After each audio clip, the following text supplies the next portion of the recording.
अब देखें, जो इंडिया ने अब तक अटैक्स किए हैं उसके लिए किसी बड़े बहाने की ज़रूरत नहीं थी। पहलगाम का जो वाक़या है वो कोई जंग का वाक़या नहीं है, कोई जंग का बाइस बनने वाला वाक़या नहीं है। एक जगह पे टेररिस्ट अटैक हुआ, इसमें कोई शक नहीं है, और वो कह रहे हैं तो उसको मान लेना चाहिए। 26 लोग उसके अंदर हलाक हुए।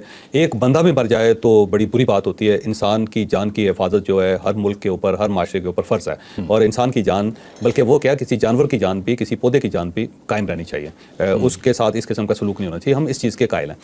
लेकिन 26 लोगों की आप हलाकत के ऊपर अगर आप 26 करोड़ लोगों की जान को खतरे में डाल देते हैं तो उससे बड़ी बेवकूफ़ी कोई नहीं होगी। अब 26 लोग मर गए और वो दहशतगर्दी का शिकार हुए, तो बजाय इसके कि आप दहशतगर्दों को तलाश करें, आपने पाकिस्तान के ऊपर हमला कर दिया। और अब इस साइड पे भी ज़ाहिर 25 करोड़ लोग इधर भी हैं और तकरीबन 1.5 अरब लोग उस साइड पे भी हैं। और अगर ये जंग लंबी हो जाती है तो फौरी तौर पर 10, 15, 20, 50 करोड़ लोगों को तो नुकसान पहुँच सकता था इससे। आपने उन 26 लोगों के लिए इन 40-50 करोड़ लोगों की जान को खतरे में डाल दिया। इससे बड़ी बेवकूफ़ी क्या हो सकती है?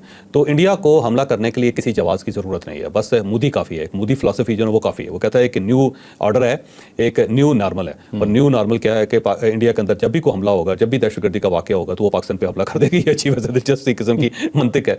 तो बहरहाल जो है पाकिस्तान ने भी एक न्यू नॉर्मल क्रिएट किया। उसने भी कहा है कि अगर आप पाकिस्तान की तरफ देखेंगे टेढ़ी आंख से भी तो हम आंख निकाल देंगे, हम अपना डिफेंस जो है वो डेफिनेटली करेंगे। तो पाकिस्तान ने भी एक न्यू नॉर्मल बना दिया। तो मोदी जो है ना वो बेसिकली बिल्कुल ही एक फातरुल अकल आदमी है, और उसके अंदर एक एग्रेशन है, उसके अंदर एक नफरत है, मुसलमानों के खिलाफ एक बोझ है, और इसका मुजाहरा वो इंडिया के अंदर भी करता रहता है, साथ पाकिस्तान के अंदर भी करता है, पाकिस्तान के बारे में भी करता है। पाकिस्तान वो कंकर है जो इनकी आंख के अंदर है और वो रड़क रहा है, जिसको कहते हैं एक रड़कने वाले कंकर होते हैं। छोटी अगर रेत का एक ज़रा भी हो आपकी आंख के अंदर पड़ा हो तो कितनी तकलीफ होती है। तो ये तो पूरा कंकर है जो उनकी आंख के अंदर है, और ये उसको बर्दाश्त नहीं कर पा रहे। जब ये उसको बर्दाश्त नहीं कर पा रहे तो ये किसी न किसी बहाने से पाकिस्तान के खिलाफ कोई ना कोई कार्रवाई करते रहेंगे। अब ये जो जंग है ना, इसके लिए किसी और किस्म के बहाने की ज़रूरत ही नहीं। अगर वो पानी रोकता रहा ना पाकिस्तान का तो फिर अल्टीमेटली जंग हो जाएगी। हाँ जी। और अगर पानी इंडिया ने रिलीज़ ना किया पाकिस्तान का तो आप देखना इस मरतबा पाकिस्तान हमला करेगा, क्योंकि हम तो पानी के बगैर सर्वाइव नहीं कर सकते। दुनिया में कोई मुल्क सर्वाइव नहीं कर सकता, फ़र्क ना कोई शख्स सर्वाइव कर सकता है। इवन कोई जानवर भी होगा तो वही पानी के बगैर सर्वाइव नहीं कर सकता। इवन घास नहीं कर सकती, इवन दरख्त नहीं कर सकती, इवन पौधे नहीं कर सकते, झाड़ियाँ भी नहीं कर सकती, कुछ भी नहीं कर सकता। जिसके अंदर ज़िंदगी है उसे पानी चाहिए। अब अगर एक मुल्क दूसरे मुल्क का पानी बंद कर देता है और अपर रिपेरियन पे और लोअर रिपेरियन का वो पानी बंद कर देता है तो अल्टीमेटली लोअर रिपेरियन के पास अगर वो न्यूक्लियर पावर है तो जंग के अलावा क्या ऑप्शन बचता है? तो अब अगर इंडिया ने पानी बंद किया तो ये मेरा ख्याल है जंग जो है वो फिर स्टार्ट हो जाएगी और पाकिस्तान की तरफ से होगी। तो मोदी जो है ना वो बेसिकली चाहता है कि जंग स्टार्ट हो, एक बड़ी जंग स्टार्ट हो। तो वो शायद बड़ी जंग उसका कोई डिज़ाइन है, उसे पता नहीं वो क्या अचीव करना चाहता है। या हो सकता है जो इंडिया ने अब तक गेन किया है मोदी चाहता है कि उसके होते होते वो जीरो हो जाए, वो इंडिया को उसी मुकाम पे छोड़ कर जाए जिस मुकाम पे उसने इंडिया की क़यादत संभाली थी। तो सब जिस नैज पे सरेंडर मोदी जिस नैज पे लाया हुआ है, तो आप ये देखें कि सबसे ज़्यादा नुकसान उसके अपने मुल्क को है कि हर वक्त जंग का खतरा रहेगा तो इन्वेस्टमेंट तो उसकी जाएगी। अच्छी इकोनॉमी उसकी डेवलप हो रही है तो इन्वेस्टर्स भी उसके पास पड़े हैं, 336 उनके बिलियनर्स हैं। तो अगर ये जंग की सूरत रही तो ये 336 लोग तो वहाँ से भाग जाएंगे, क्योंकि इनके पास ड्यूल नेशनलिटी है, ये किसी न किसी मुल्क के नेशनल भी हैं, इनके पास असासे भी हैं, इनकी बाहर कंपनीज भी हैं, तो वो तो चले जाएंगे। इसके अलावा जो इंडिया के रिजर्व्स हैं बहुत बड़े, $600 बिलियन के रिजर्व्स हैं, वो जीरो हो जाएंगे।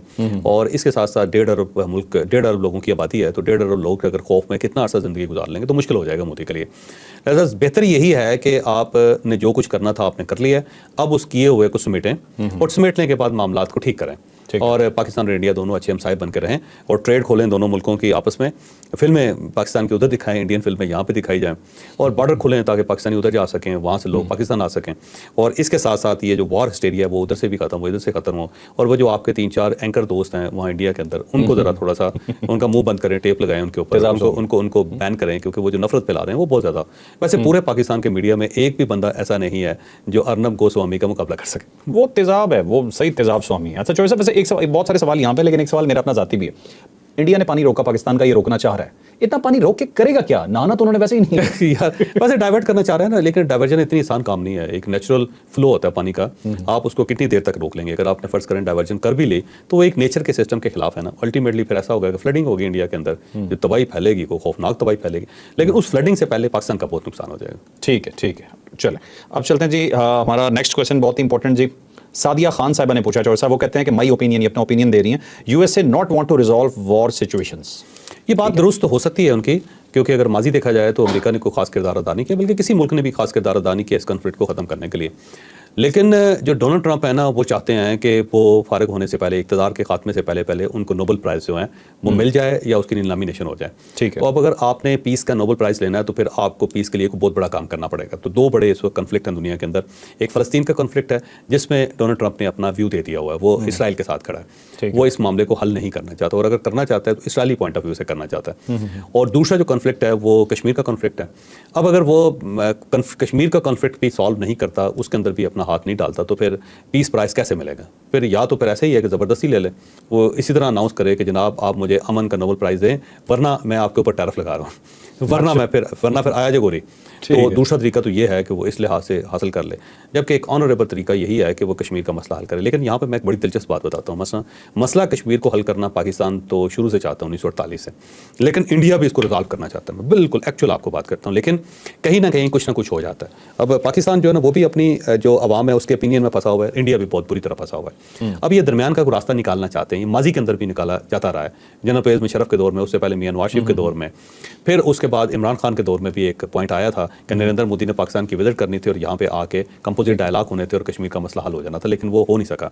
और उसमें जनरल बाजवा साहब कहते हैं कि शाह महमूद कुरैशी साहब ने रुकावट डाली थी, क्योंकि उधर से नरेंद्र मोदी तैयार हो चुके थे और जनरल फैज़ हमीद और साथ साथ अजीत दोवल के दरमियान बाकायदा मुलाकातें हो चुकी थी गल्फ़ के एक मुल्क के अंदर, अमान में शायद हुई थी। ठीक है। तो ये दोनों ने सेटल कर लिया था कि वो पाकिस्तान आएंगे और पाकिस्तान में बलूचिस्तान के अंदर एक इनका बड़ा पुराना मंदिर है, ये वहाँ जाएंगे और उसके बाद फिर ये इस्लामाबाद आएंगे। इस्लामाबाद आने के बाद वो इमरान खान साहब के हाथ में हाथ डाल के अनाउंस करेंगे कि लो अब हम भाई भाई बन गए और हम मामले को सेटल करना चाहते हैं। लेकिन शाह महमूद कुरैशी साहब ने इमरान खान साहब के कान में फूंक मार दी कि इससे हमारा नैरेटिव खत्म हो जाएगा, हमारी जो पॉपुलैरिटी जीरो हो जाएगी, हमारा इक़्तिदार खत्म हो जाएगा, क्योंकि पाकिस्तान में कोई शख्स भी कश्मीर के ऊपर बात करने के लिए रजामंद नहीं होगा, तो हमें बड़ा नुकसान होगा। तो इसलिए शाह महमूद कुरैशी के कहने पर इमरान खान साहब भागे और उसके बाद नरेंद्र मोदी पाकिस्तान नहीं आए। तो उस वक्त भी एक इम्कान था।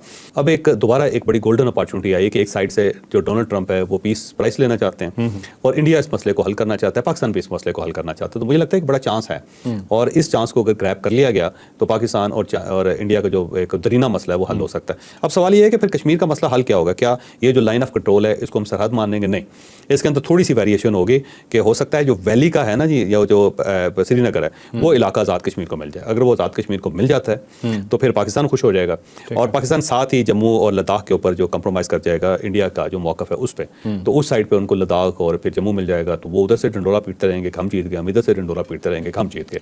इससे मसला ये जो साहब नरेंद्र मोदी की जो गवर्नमेंट है इसने अपने को अना की जंग में फंसा दिया कि कश्मीर तो हमने बात ही नहीं करनी कश्मीर पे। नहीं, वो पब्लिक हो जाएगा, पब्लिक ओपिनियन है ना, उनका एक पब्लिक स्टांस है, लेकिन प्रैक्टिकल स्टांस नहीं है वो। प्रैक्टिकल स्टांस जो है ना, मुझे लगता है कि वो इनको क्रिएट करना पड़ेगा, और उसके लिए हो सकता है कि जो भी मुआहदा हो वहाँ पे ढोल पीटना शुरू करते हैं, इधर हम ढोल पीटना शुरू करते हैं, ये भी बल्ले बल्ले हो जाएं, वो भी बल्ले बल्ले हो जाएं। तो दरमियान का रास्ता ये निकालना पड़ेगा, और अगर ये ट्रंप वाकई सीरियस हो जाता है इस मामले में तो ये मसला हल हो जाएगा। ठीक है, चलें अब चलते हैं जी नेक्स्ट स्टोरी की तरफ।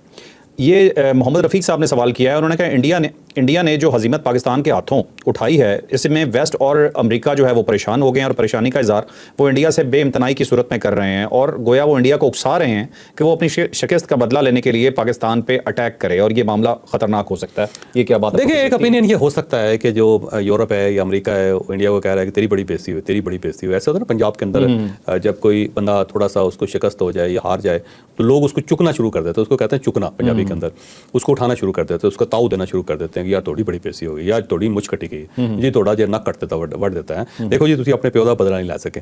तो पंजाब का ये तरीका कार होता है, बंदे को इतना उसको चढ़ाते हैं कि अल्टीमेटली किसी दिन वो तलवार लेके बाहर आ जाता है। तो ये एक ऑप्शन है कि वेस्ट जो है वो इतना मोदी को रगड़ रहा है, इतना उसको साइड लाइन कर रहा है कि मोदी एक दिन कहे कि लो जी मुझे बदला लेना पड़ेगा, अपने बाप का बदला तो मैं लेके जाऊंगा, ऐसा ही है ना।